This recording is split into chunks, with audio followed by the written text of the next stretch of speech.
we'd love to hear from you.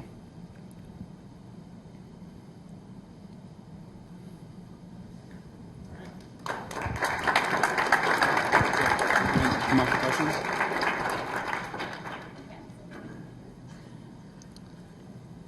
Crystal. Great job. As another online agency, I'm really proud of you guys to see where you guys have come and where you've been, etc. One of the pieces of feedback that I got when I did 1 Million Cups was, since you're kind of like an agency as well, Steve Cook had mentioned to me, how do you treat yourselves like an agency? How do you treat yourself like a client? And that was my big eye-opening moment when I did 1 Million Cups. So that's my question to you. How are you treating yourself like a client in marketing business? Do you want to field that one? Yeah, so we think about that a lot, actually. We're like, oh, we should do all that content marketing we've been telling all of our clients to do. And we should, think about how the conversion rate on our site affects, what is the goal of our specific, landing page, or what is the goal of this? And so practicing what you preach, essentially. And it is hard. And we think about, I actually think we think about how we can optimize our clients' online presence, maybe even more than we think about how we can optimize ours. And so that's definitely a struggle, and I think that's something that we need to have a priority for. And we're starting to implement something where, half a day a week, we spend all of our time on our own things. So maybe that's contributing to WordPress, which is a platform we use heavily, and becoming core contributors to that. Or maybe it's just focusing on our online presence, or maybe it's writing articles or sending out emails. But that's definitely a part of something that really can get lost in the shuffle. I can add to that. So one thing that we're trying to do, that we have plans for, is to launch 2 web properties where we're going to treat ourselves like clients. And these would be ways that we were going to hopefully generate some recurring income, but hopefully that will help us deal with our main business and website in the same way, because we'll be coming at it like we're our own clients. Yeah. Right here. Will you tell us how you set your rates, how you identify key tracks of competition, that sort of thing? So when we first set our rates, we just kind of set them, and people paid them, and we were happy. But now, so I think a key thing for me and for Eric in the last month or so is a book called Book Yourself Solid by Michael Rapport. And that is basically kind of the strategy that we've been taking to give the right offerings to the right clients at the right time. So that's really what pricing is about, is if we can meet the need of our client at the right time that they're looking for it and provide them the right value, then that pricing is kind of where it is. So it's different for every kind of product, and it's kind of different for every client. So we started to go in the direction of a more productized service and kind of publishing our pricing and saying this is what we do and we're going to automate it. But we found that every client is different, and we want to treat them differently as well.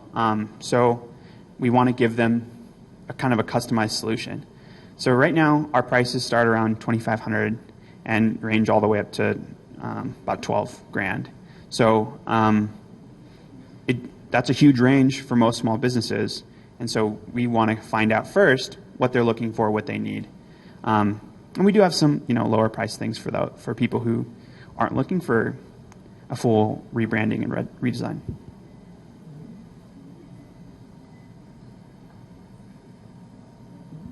Speaking of branding, I do like your logo, and as far as marketing yourself, what I'd like to know is what you're doing as far as branding your logo. I mean, is it you go out to the window, you see your logo, you know what it means, or what are you guys doing with that logo?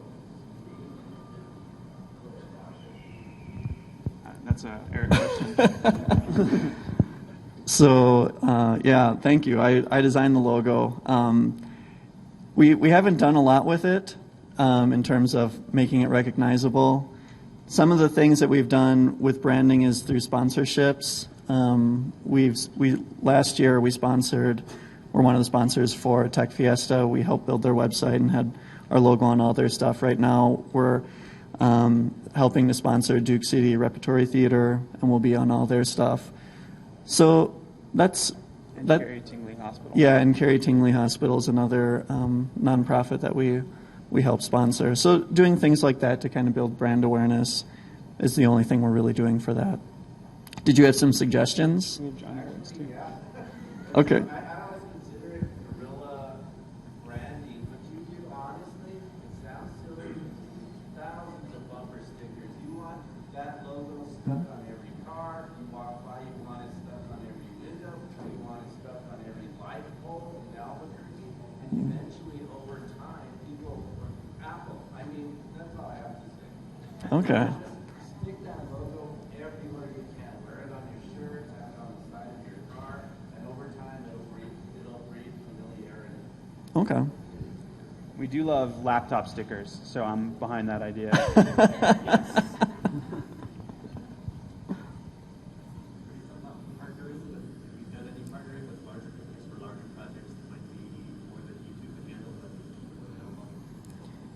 Yeah, so we've started pursuing more agency work, like through advertisers or design people, and then we do the technology. And then we're also partnering with a designer that so we can go after some of the bigger contracts.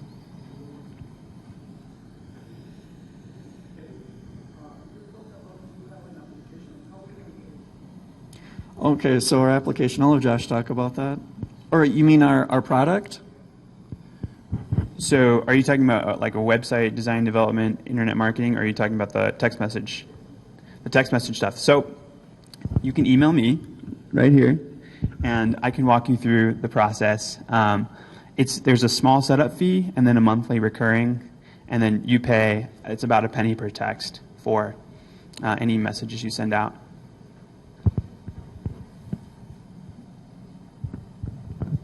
Jill has a question. I have a follow-up on that. So that text messaging service, that's a list building service. So if I have a list of all my clients' email addresses, then your service allows me to send them a text about something cool going on now. Is that how that works? Yeah, we do phone numbers. So it's like, yeah, so if you have Right. their phone numbers, yeah.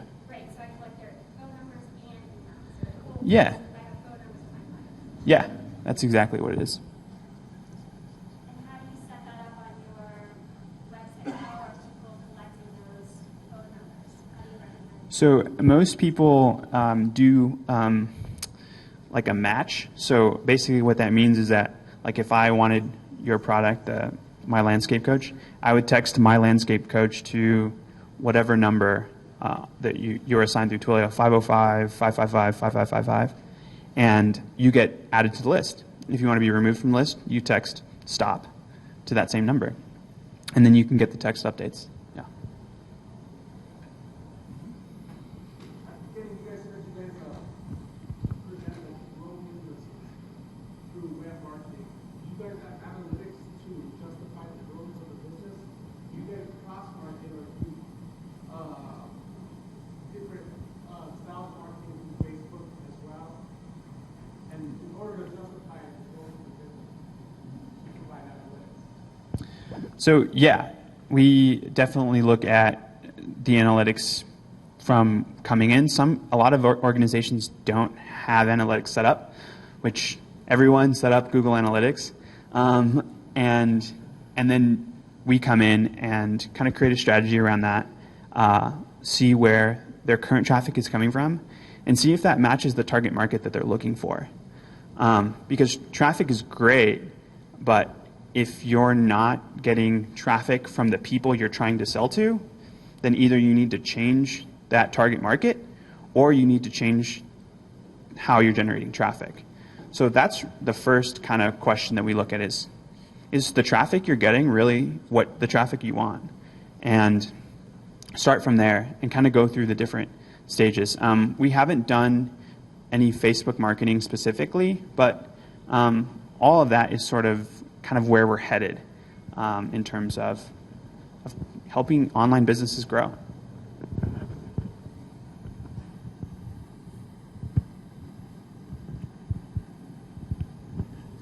Jill again?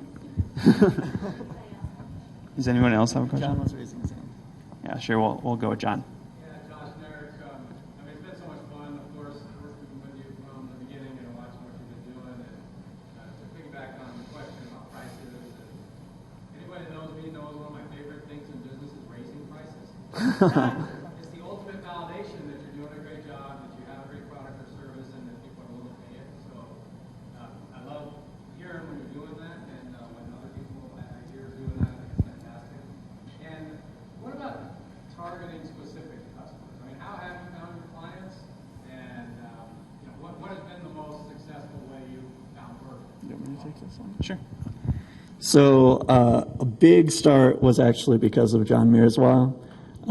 He got us connected with Tech Fiesta, and through that contract, we started working with the Tech Council, and then Lisa and Nika on the Tech Council and Eric have all were very helpful in getting other contracts, and then it was word of mouth.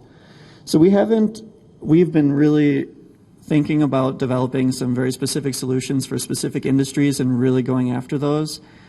And I think we will do that in the future, but right now we've been getting just so much word of mouth that we haven't had to specialize or focus on something like that or to target something. But I think that it can be valuable to develop solutions around an industry and then just really go after that industry. It's better for the industry as you get really good at creating solutions for them, but then it's also easier for us because we can just implement similar things over and over again.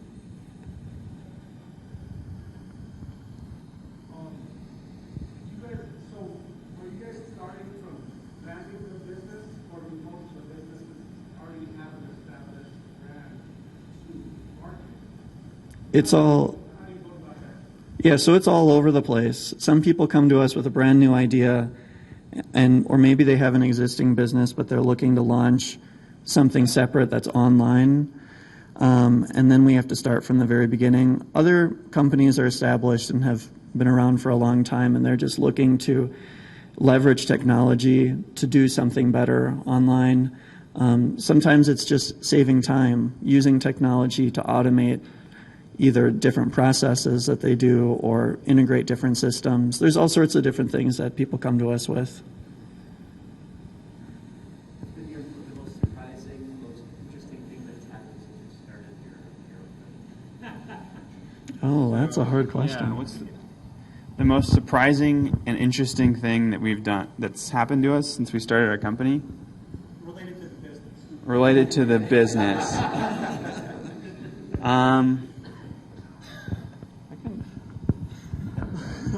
I think for me, I was expecting it to be harder. Not that it's been easy. Not that it's been easy. But we really focused on making our clients successful and making them pleased with what we do together. And because of that, we just have had so much word of mouth that, the first few months until we kind of got that going were so hard. And I was thinking, oh, is this going to ever end? And then it just kind of started snowballing. And so it's not that it's been easy, right? But I'm really thankful for, like Josh said in the presentation, for the clients that we've had. One, because they've given us the freedom to do this. We love doing this. We want to do this the rest of our lives. But also that they have valued what we have done for them enough where they have helped us get more and more clients. So I think that for me was the most surprising thing. I don't know if you have something different. I think one of the big surprises for me was how much I had to learn every single time we took a new contract. But it's been great, and now it's like I felt pretty confident coming out of Deep Dive Coders, and I think they prepared us really well. But every time there was something new and something different, And now I actually feel like I maybe even feel like I know less than I did a year ago.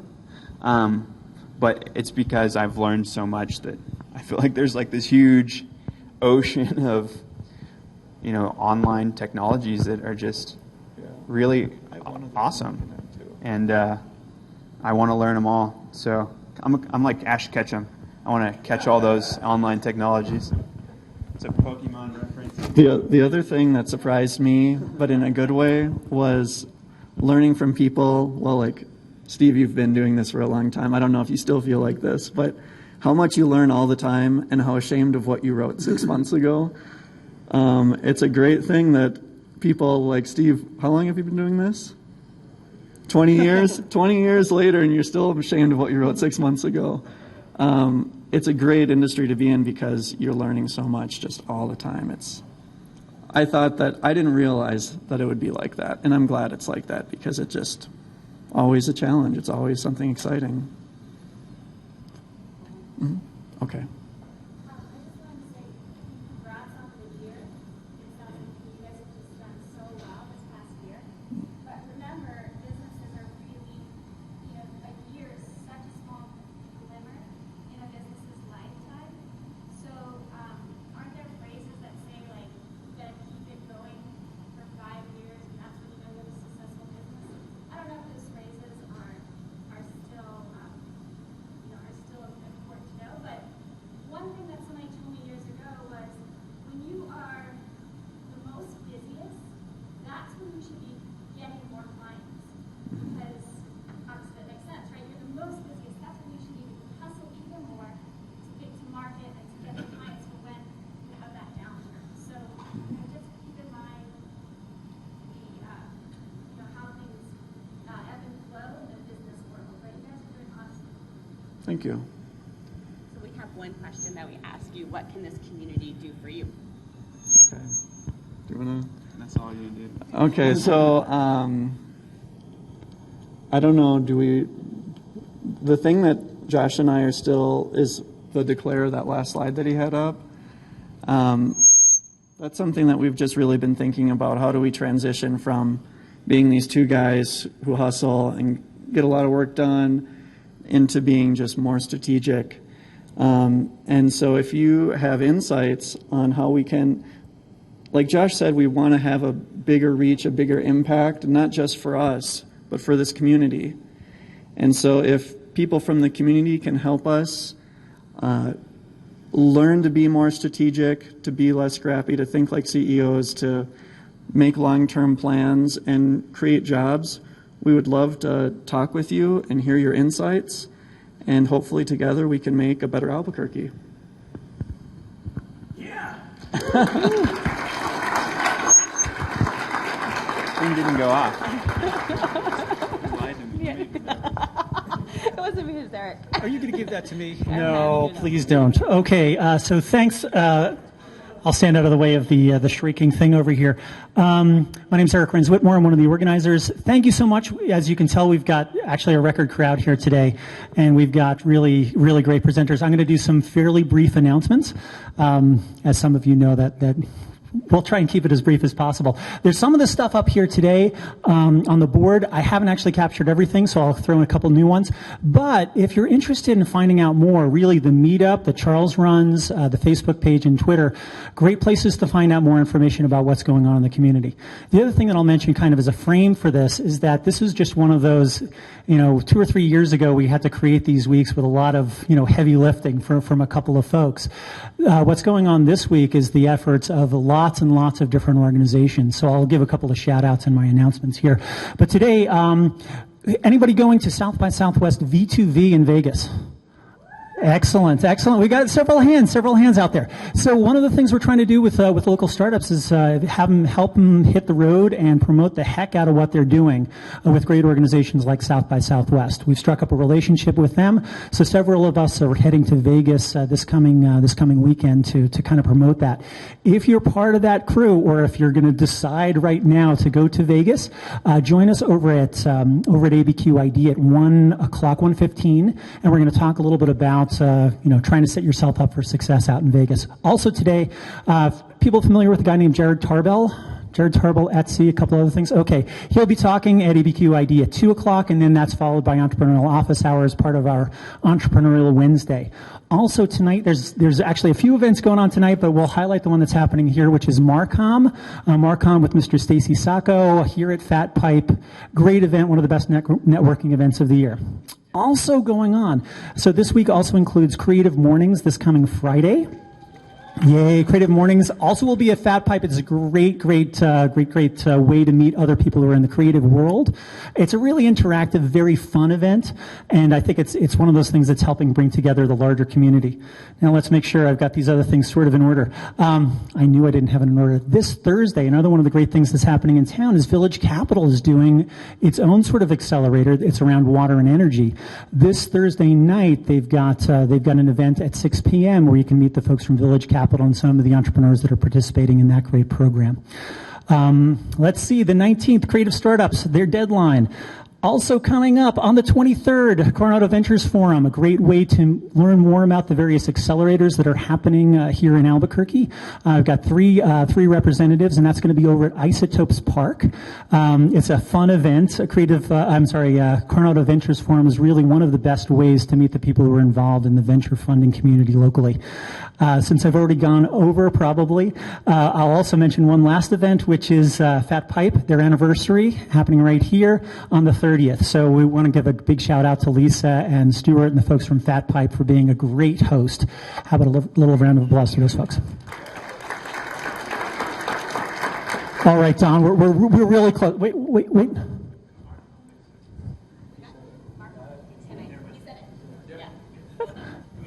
And so two last things. Yeah, I'm working on to the second card now.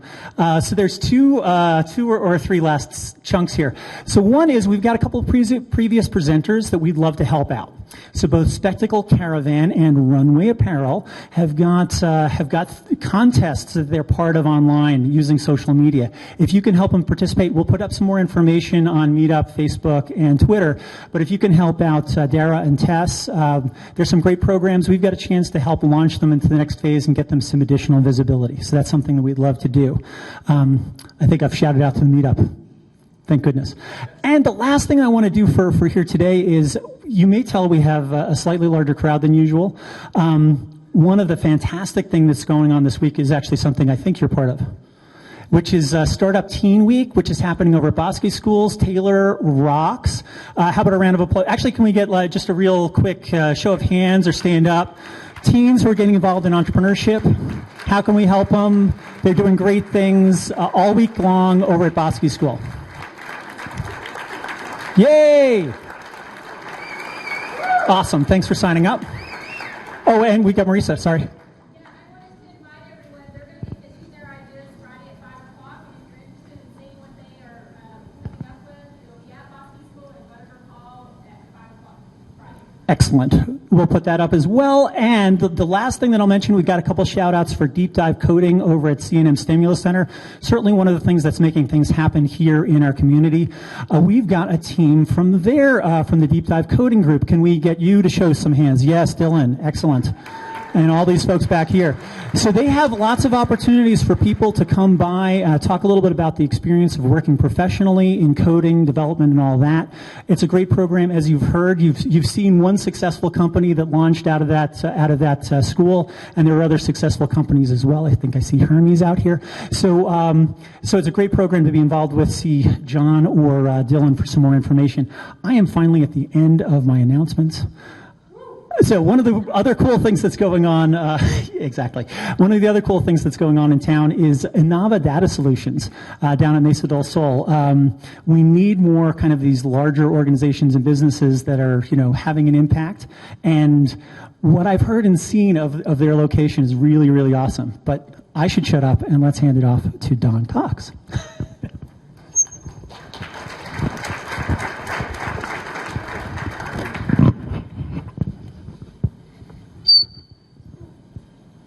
I don't know that I necessarily need the speaker. I can talk loud enough, but my name's Donald Cox. I'm the president of Innova. It's an entity that's owned by the Navajo Nation.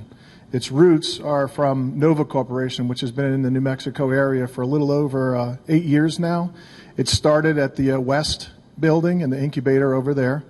And as a result of growing out of the 8A program, John Snyder, who was the CEO, entered into a number of different ventures that would allow the Dene Development Corporation to continue to grow.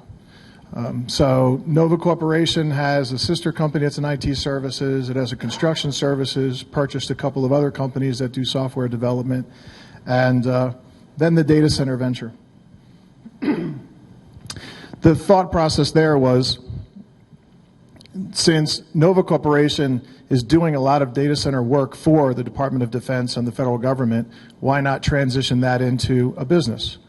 And so started to look around the United States for space that we could build into, and the logical places are all being consumed by the Yahoos and the Facebooks and Cyrus Ones and the rest of them. Trying to build something on the Navajo Nation, the infrastructure isn't there quite yet for it to be built. So started to look at New Mexico with the help of a gentleman named Randy Aslan, and came across some land in Mesa del Sol. Soon thereafter, another facility became available, the Shot Solar facility, and we started to lease that facility. So we've been there since April of last year, and the intent is to build a facility that can benefit not only New Mexico businesses, but then individuals exterior to New Mexico to bring revenue to the state and start creating jobs. So in case you want to know, I'm using Prezi as my presentation method here. So my thought process with using the engine there, and maybe I can ask one of the young entrepreneurs, why would I use a jet engine to demonstrate what I'm about to do with my business? Does anybody understand the concept of a jet engine? You're not a student. Come on, sir. Anybody over here? Yeah, I'll pick on you. How about that? Why would I use a jet engine? What's the physics behind a jet engine? There you go. Air comes in, right? And then thrust creates it going. So the intent is to kind of talk about what we are, what we're about, stick all that into the engine on the other side, create something for the community. So first in Nava, if you think about what your data center is today, it's underneath a desk, it's in a closet, it's rack space, it's Amazon, and the amount of money that you're probably paying is a significant amount of your revenue. So what we're trying to do is be something local, something that you can have hands-on, and something that will live beyond a flood, beyond a disaster that may occur, a fire, an earthquake, something along those lines. So some of the features of the data center. As I entered into this endeavor, I learned a lot of new terms that I didn't know existed before, the difference between retail space, wholesale space. So we're going to offer both. I don't know the audience here. A retail space is an individual that just wants a half a rack of space, or a rack, or maybe 2 or 3 racks. A wholesale space is where somebody wants like 40,000 square foot. So now you're thinking, okay, well, how big is this data center? Well, it's 100,000 square foot. When I'm done, there'll be over 4,000 racks inside of this data center, and then I have another 30 acres to build on, which is another 4,000 times 3 buildings. So we're actually going to build something on the scale of what you would see or hear about that a Google or a Facebook or somebody else has.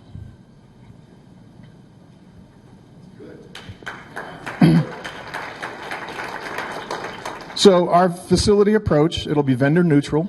Again, we're not here to dictate what you do, how you do it, why you do it, just help you do it. When I first started here in April, the first thing I did was get out and start seeing groups like Fat Pipe, Innovate ABQ, and find out what's actually going on. I've partnered with CNM on a number of things, been over to visit UNM. The intent is to immerse the data center into the community and help create programs that can attract very talented individuals to the state of New Mexico. Want them to go to CNM or University of New Mexico or other colleges or other areas around here to learn technology, and then either bring those jobs here or allow the individuals to take their skills and go someplace else. This facility itself will have a training facility. The intent there, again, to partner with the universities, with the other schools, and to give the students and individuals in the community hands-on experience in a data center. The data center is an ecosystem. You add something to it, you have to take something away. You take something away, you have to add something to it. The premise behind a data center is electricity. The least amount of electricity I can use, the less my costs are going to be to my customers, and then they can take that money and put it back into the business. So by creating this data center, what I'm doing is creating economies of scale for the businesses themselves. A kilowatt price for me right now is 10 cents per kilowatt. Most businesses are probably paying 25, 30 cents. So if you start doing the math on what does it cost for my data center to be in my closet, in my space, can I take that out, put it in a facility that allows me to continue to exist even if there is some fire or earthquake or my landlord kicks me out of the building, no matter where I need to work from, but at the cost that's a lot lower than if you took that space and put employees there and started making them work. So that's the intent. And then you have hands-on. You can just drive over to it whenever you want. Okay. So now we'll get into some pictures. We're actually in Mesa del Sol, down near the amphitheater, so not too far away. Very innocuous. You wouldn't know what it was if you drove by it, as attested to by a couple of people that have come visit here. I get phone calls. Where are you? I have no idea. I think I'm supposed to be in this area. Here's our floor plan. You might have to come up later to see. So down in the bottom right-hand corner is the first 6,000 square feet that we've built out. That's 250 racks. They're 50U tall. One of the Albuquerque, I think, fat pipe companies that's actually working here now, Seamless, Ricardo Aguilar, is in the facility, and he's offering web services. We've helped him out and got him in there. And so the intent is, again, minimize the amount of electricity you're using and give you the redundancy that you would expect in a Amazon or a Facebook or a Yahoo, but not at the price.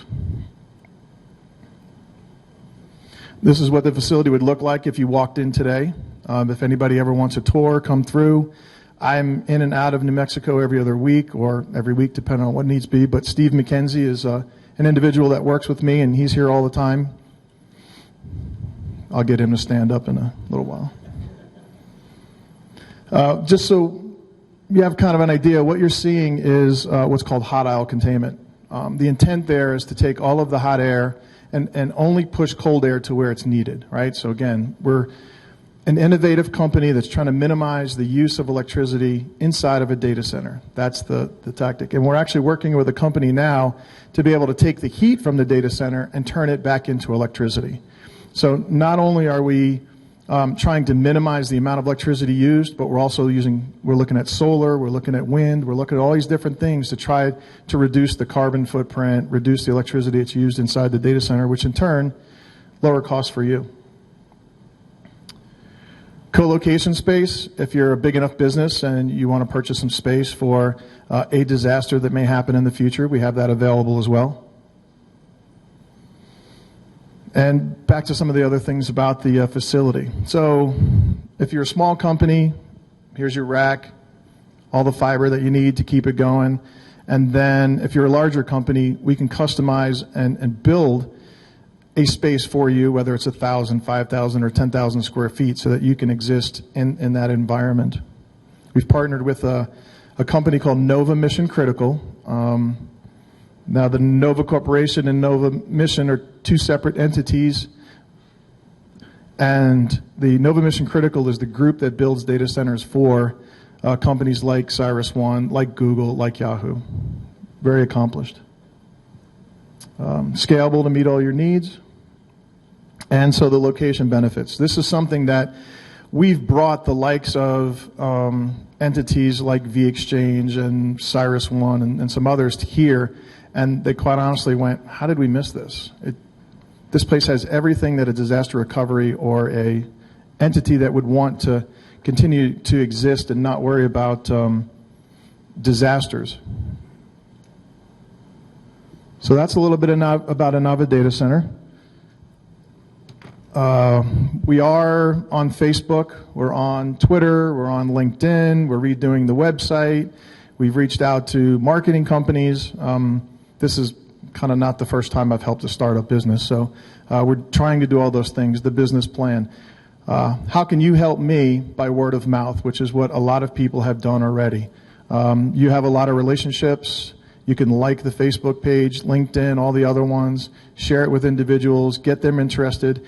It's not the direct relationships that you have that help us. It's the relationships that you talk to that have other relationships and have other relationships. So today it's not the 6 degrees separation from Kevin Bacon, it's the 3 degrees separation from you. So if you can tell one person, they can tell two, and eventually it gets to somebody that says, okay, let's go down to New Mexico and see what they're doing. Thank you.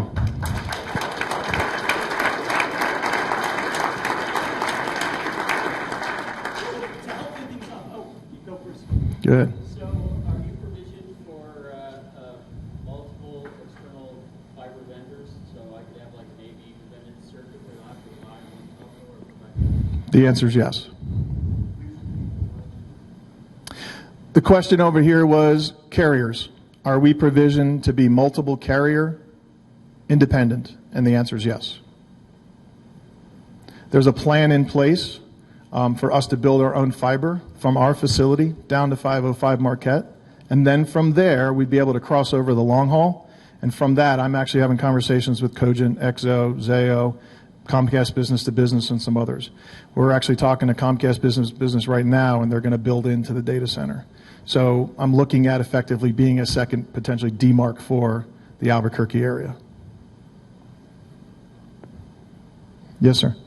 I do a lot of those. I have hosted servers in Seattle, but I also use a lot of Amazon for a lot of my cloud stuff.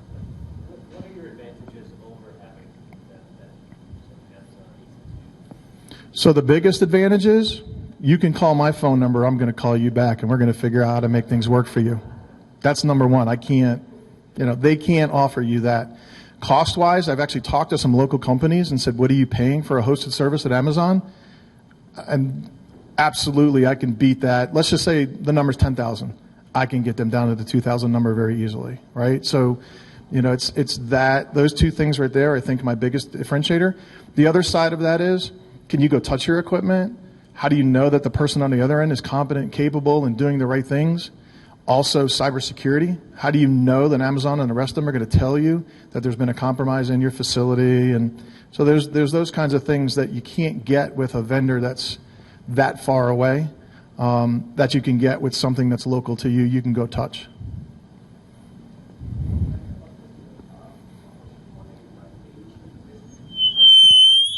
How did I do that?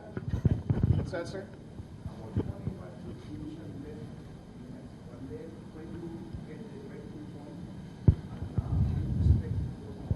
So his cost is about money.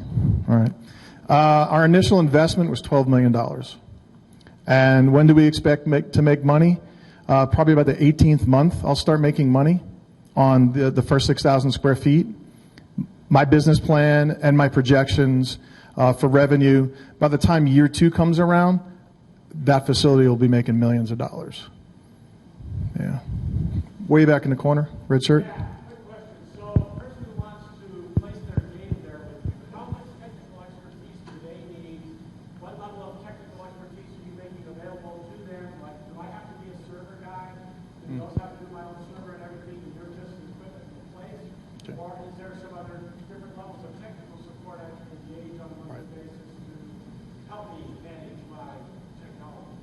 Okay, so the question is, level of expertise, knowledge, hands-on at the data center that could help you if you're a company or an entity that doesn't have that skill set.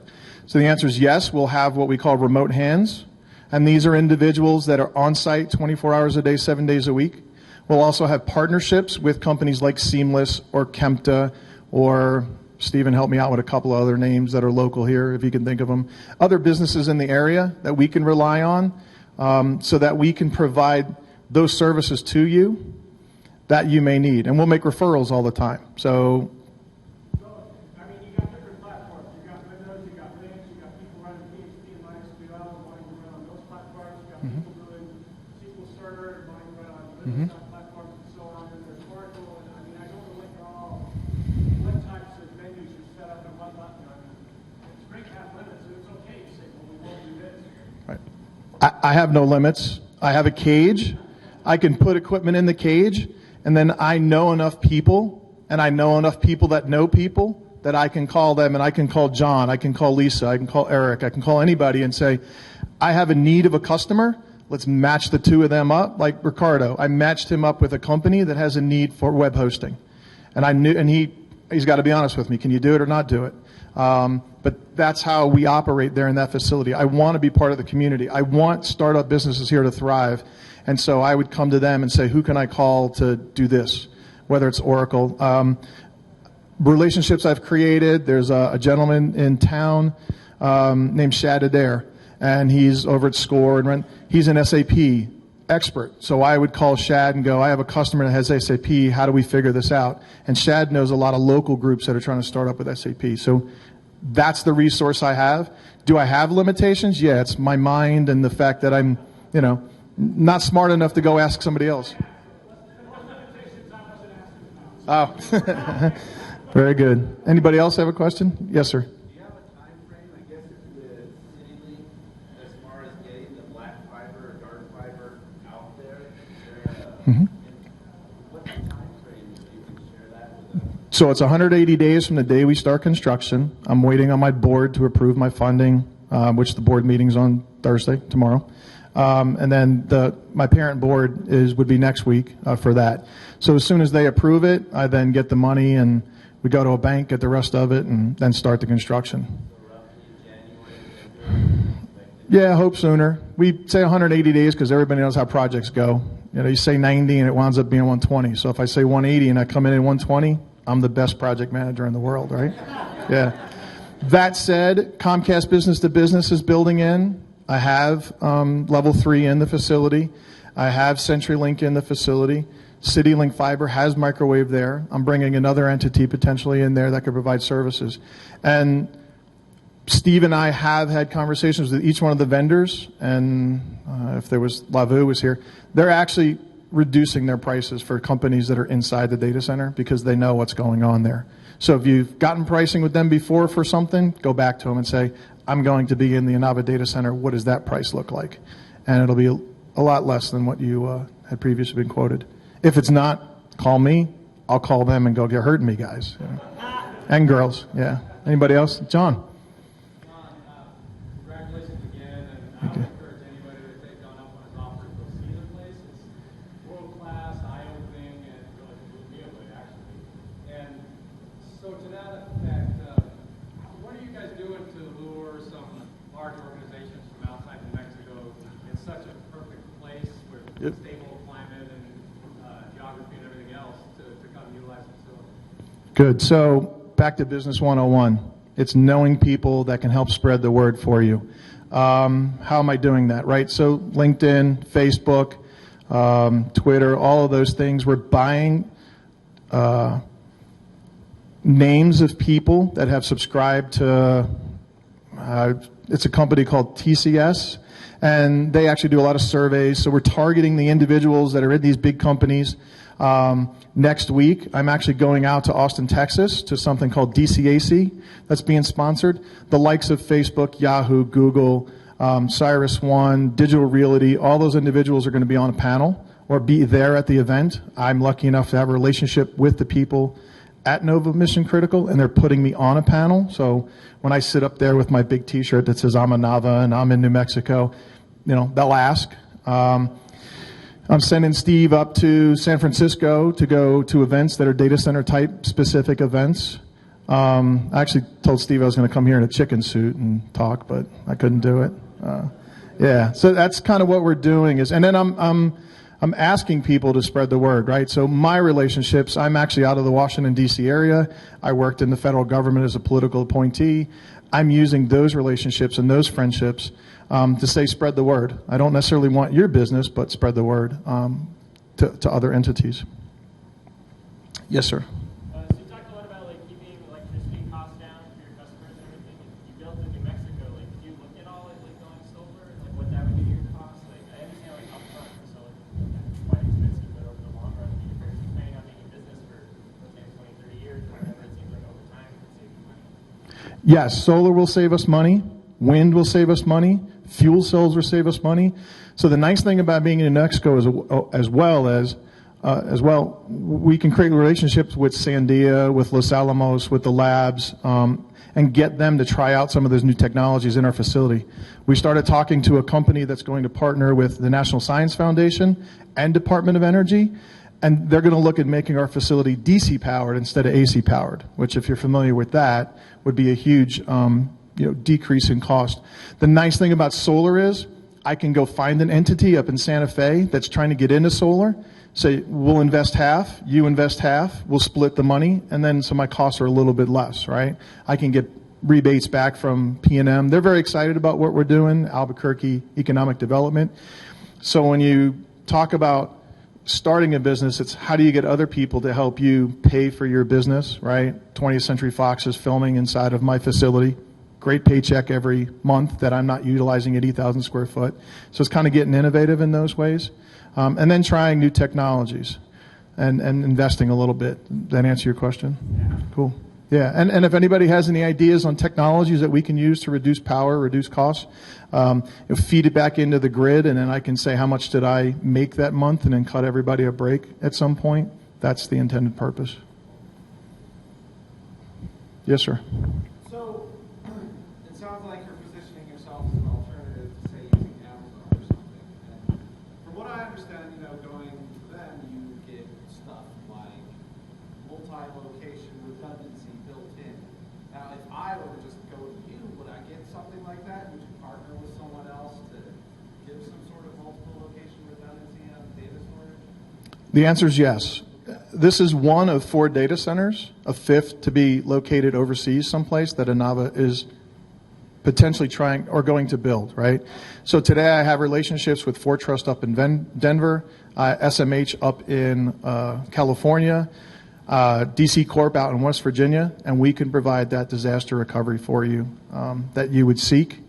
Willing to work with any other vendor around this area or that you would want to work with to do disaster recovery. It's anything's possible and probable as long as you want it to be. That's kind of the answer to that one. One more question, maybe? Mm-hmm. So can you just briefly share how your position in Mason Del Sol might help with the recruitment of employees as well as clients?